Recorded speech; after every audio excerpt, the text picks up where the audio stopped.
नमस्कार, मैं धीरज बोल रहा हूँ। आपका आपके अपने गुरुग्राम के यूट्यूब चैनल पर आपका हार्दिक स्वागत है। मैं इस वीडियो के अंदर आपको बीकॉम फाइनल ईयर के सेकंड ईएफएम के पार्ट को डिस्कस करूंगा, जिसके अंदर हम अंतर्राष्ट्रीय भुगतानों की विधियों को डिस्कस करेंगे। अंतर्राष्ट्रीय भुगतानों की विधियां। तो स्टूडेंट्स, अंतर्राष्ट्रीय भुगतान होते क्या हैं वो हमने लास्ट वीडियो के अंदर डिस्कस किए थे। आज हम अंतर्राष्ट्रीय भुगतान की विधियों की संक्षिप्त चर्चा करेंगे कि अंतर्राष्ट्रीय भुगतान किस किस तरीके से किया जा सकता है। तो सबसे पहले हमने कल की क्लास के अंदर डिस्कस किया था कि अंतर्राष्ट्रीय भुगतान को 3 तरीके से हम भुगतान कर सकते हैं। मतलब अगर हम किसी देश से आयात निर्यात किया है तो हम उसका भुगतान 3 माध्यम से कर सकते हैं। कितने माध्यम से? 3। नंबर 1 पॉइंट आपका आता है निर्यात या आयातों को भुगतान के माध्यम से। निर्यात या आयात के भुगतान के माध्यम से, आयातों के भुगतान के माध्यम से। सेकंड नंबर पे आता है हमारा मूल्य हस्तांतरण द्वारा भुगतान।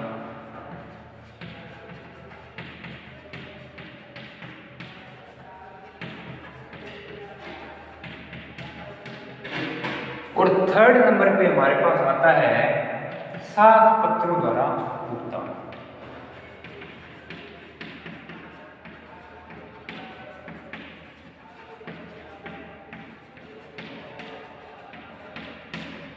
ये भुगतान करने के मुख्य रूप से 3 आप कह सकते हो विधियां हैं जिसके माध्यम से हम भुगतान कर सकते हैं। अब आपको ये बता दें कि मूल्य हस्तांतरण द्वारा भुगतान जो है वो भी आगे 3 प्रकार से बांटा है।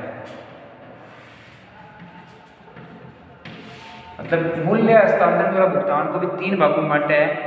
नंबर 1 नकदी भेजना, पहले नंबर पे नकदी भेजना। दूसरे पे है विदेशी मनी ऑर्डर।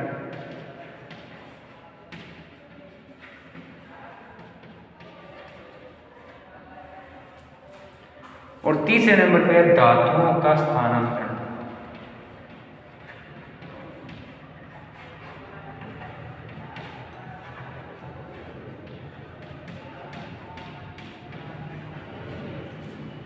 ये तीनों मूल्य हस्तांतरण द्वारा भुगतान में संबंध रखते हैं।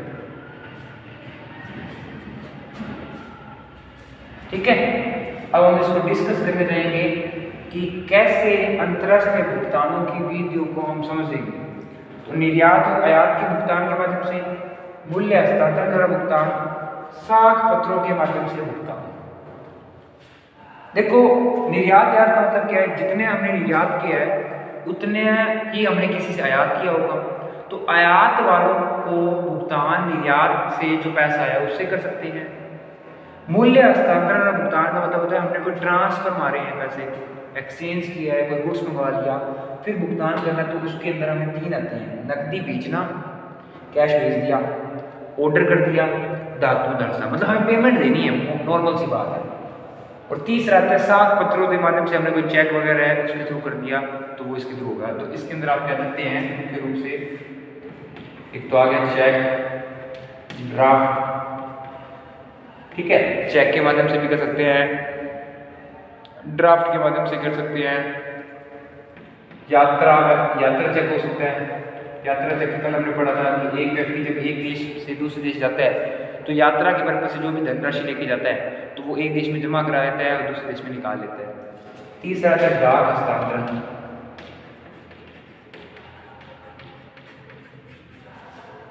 और नेक्स्ट है तार द्वारा हस्तांतरण।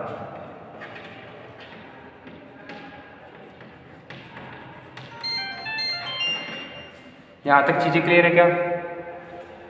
तो यहां तक हमने ये डिस्कस किया है अंतर्राष्ट्रीय भुगतान की विधियां कौन कौन सी है और किस तरीके से हम अंतर्राष्ट्रीय भुगतान को समझ सकते हैं। तो पहले नंबर पर आता है अंतर्राष्ट्रीय भुगतान के अंदर निर्यात द्वारा आयातों को भुगतान। तो स्टूडेंट, निर्यात द्वारा आयातों को भुगतान के अंदर क्या है कि अंतर्राष्ट्रीय भुगतानों की सर्वाधिक आवश्यकता आयातों के भुगतान के लिए होती है। साथ ही निर्यातों के कारण अन्य देश से भुगतान प्राप्त होते हैं। ठीक है, इस प्रकार देश को एक ओर तो भुगतान प्राप्त होते हैं और दूसरी ओर उसे भुगतान करना भी पड़ता है। यदि दोनों क्रियाएं को मिला दिया जाए तो अंतर्राष्ट्रीय भुगतान की समस्या हल हो जाएगी। इस विधि में निर्यात ही आयातों के लिए भुगतान करते हैं। अब मुद्रा का कोई आवागमन इस विधि से नहीं होता और बैंक की सहायता भी कोई आवश्यकता नहीं पड़ती। मतलब इस विधि के अंदर हमें क्या करना है, निर्यात ही हमारे आयातों का भुगतान करते हैं। तो निर्यातों के माध्यम से आयातों का भुगतान किया जाता है। ठीक है, यहां तक समझ में आ गया होगा। सेकंड विधि आती है हमारे पास हस्तांतरण द्वारा भुगतान। मूल्य हस्तांतरण द्वारा भुगतान में भुगतान की राशि, मूल्य हस्तांतरण में भुगतान की राशि के बराबर की मुद्रा या उसके बराबर का मूल्य दिया जाता है। जैसे मान लो कि आपने एक्सपोर्ट किया, इंपोर्ट किया है 10,000 रुपीज का कोई गुड्स, तो उसके बदले आप कोई भी गुड्स दे सकते हो। क्या दे सकते हो? गुड्स। सपोज आपने कोई लोन लिया है या फिर कोई अमाउंट रिसीव की है, तो उसकी रिटर्न में आप कोई भी गुड्स, उतनी ही वैल्यू का कोई गुड्स दे सकते हो। तो मूल्य हस्तांतरण और भुगतान में 3 तरह की विधि आती है। एक तो नकदी भेजना, एक आता है विदेशी मनी ऑर्डर, एक आता है धातुओं का हस्तांतरण। सपोज आपने कोई आईफोन मंगा लिया, कहां से? ऑस्ट्रेलिया से, तो उसका भुगतान आप किस माध्यम से कर सकते हो? नंबर 1 नकदी भेजकर, यानी कैश पेमेंट कर सकते हो। दूसरा, आप उसको ऑर्डर लगा सकते हो। तीसरा, आप कोई गोल्ड ज्वेलरी ये भी दे सकते हो। यहां तक 3 तरीके से हम क्या कर सकते हैं, इसका भुगतान कर सकते हैं। तीसरे नंबर पर आता है साख पत्रों के माध्यम से भुगतान। साख पत्रों के माध्यम से भुगतान। तो साख पत्रों के माध्यम से भुगतान की विधियां निम्न है। Number 1 cheque, number 2 draft, number 3 यात्रा चेक, नंबर 4 डाक हस्तांतरण, नंबर 5 तार द्वारा हस्तांतरण। ये सारी की सारी विधियां साख पत्रों के माध्यम से आप भुगतान कर सकते हो। तो भुगतान करने की सबसे सरल विधि कौन सी है? ये लो, ये वाली। जितना मंगाया, कहीं बेचा, हो गया भुगतान। दूसरे के अंदर आप कोई गुड्स दे सकते हो, कोई उतनी वैल्यू का कोई गोल्ड दे दो, ज्वेलरी दे दो, कुछ भी आप कैश दे दो, चलेगा, जो नॉर्मल होता है। तीसरी विधि समझ में नहीं आ रहा तो चेक, डीडी, बैंक ओडी, यात्रा चेक, ये सब दे सकते हो। इसके माध्यम से आप भुगतान आसानी से कर सकते हो। यहां तक चीजें क्लियर है क्या स्टूडेंट्स? बिल्कुल, अगर क्लियर है तो एक बार मेरे को नोटिफाई कर दें। बेसिकली यहाँ तक कोई दिक्कत नहीं आती।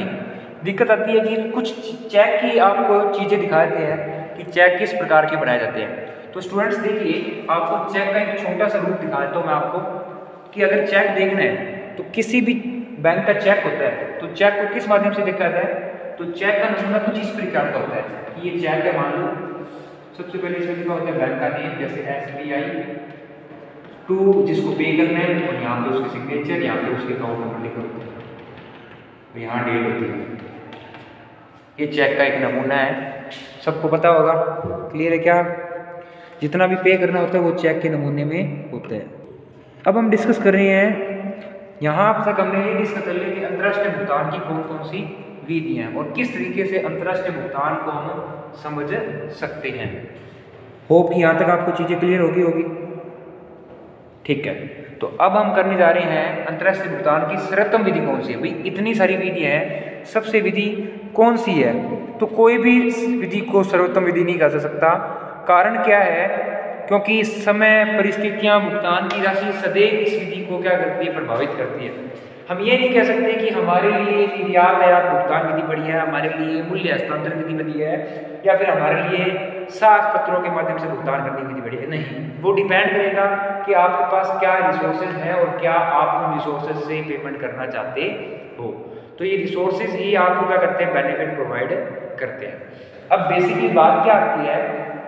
बात ये आती है कि कौन सी विधि सर्वश्रेष्ठ है। तो हर विधि अपनी जगह सर्वश्रेष्ठ है। ये अपनी जगह, ये अपनी जगह, ये अपनी जगह, जो आपको अच्छी लगे वो आप कर सकते हो। ठीक है, तो हमारे साथ जुड़े रहने के लिए धन्यवाद। ठीक है, इसी तरह की हमारी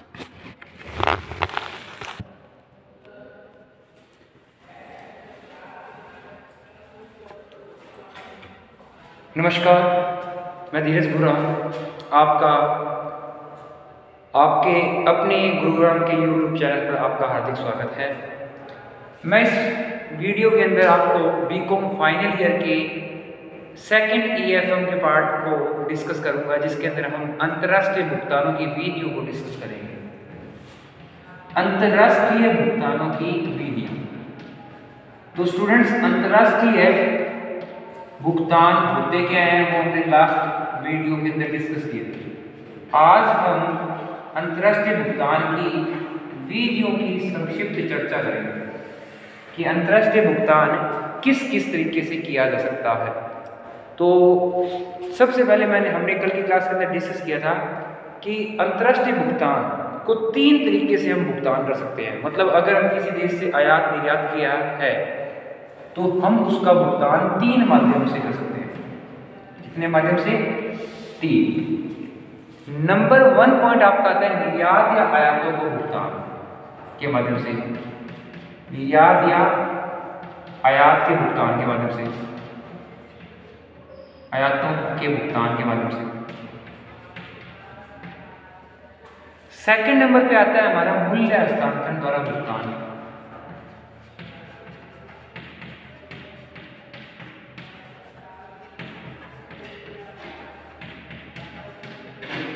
और थर्ड नंबर पे हमारे पास आता है साख पत्रों द्वारा भुगतान।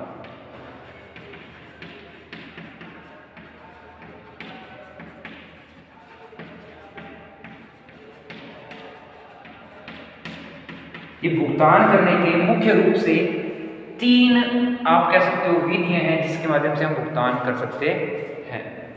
अब आपको ये बता दें कि मूल्य हस्तांतरण द्वारा भुगतान जो है वो भी आगे 3 प्रकार से बांटा है। मतलब मूल्य हस्तांतरण द्वारा भुगतान को भी 3 भागों में बांटा है। नंबर 1 नकदी भेजना, पहले नंबर पे नकदी भेजना। दूसरे पे है विदेशी मनी ऑर्डर,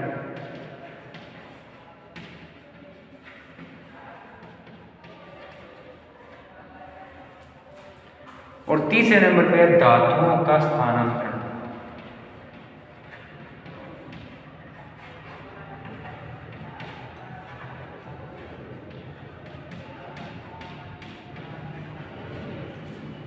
ये तीनों मूल्य हस्तांतरण द्वारा भुगतान में संबंध रखते हैं। ठीक है, अब हम इसको डिस्कस करने जाएंगे कि कैसे अंतर्राष्ट्रीय भुगतानों की विधियों को हम समझेंगे। तो निर्यात और आयात के भुगतान के माध्यम से, मूल्य हस्तांतरण द्वारा भुगतान, साख पत्रों के माध्यम से भुगतान। देखो, निर्यात आयात का मतलब क्या है? जितने हमने निर्यात किया है उतने ही हमने किसी से आयात किया होगा। तो आयात वालों को भुगतान निर्यात से जो पैसा आया उससे कर सकते हैं। मूल्य हस्तांतरण और भुगतान का मतलब होता है हमने कोई ट्रांसफर मारे हैं, पैसे एक्सचेंज किया है, कोई गुड्स मंगवा लिया, फिर भुगतान करना। तो उसके अंदर हमें 3 आते हैं। नकदी भेजना, कैश भेज दिया, ऑर्डर कर दिया, धातु दर्शा, मतलब हमें पेमेंट देनी है, नॉर्मल सी बात है। और तीसरा आता है साख पत्रों के माध्यम से हमने कोई चेक वगैरह है उसके थ्रू कर दिया तो वो इसके थ्रू होगा। तो इसके अंदर आप क्या करते हैं मुख्य रूप से, एक तो आ गया चेक, ड्राफ्ट। ठीक है, चेक के माध्यम से भी कर सकते हैं, ड्राफ्ट के माध्यम से कर सकते हैं, यात्रा चेक हो सकता है। यात्रा चेक कल हमने पढ़ा था कि एक व्यक्ति जब एक देश से दूसरे देश जाता है तो यात्रा के पर्पज से जो भी धनराशि लेके जाता है तो वो एक देश में जमा करा देता है और दूसरे देश में निकाल लेता है। तीसरा है डाक हस्तांतरण।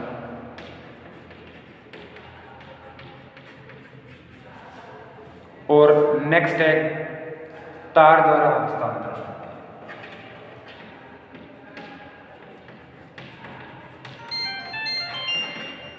यहां तक चीजें क्लियर है क्या?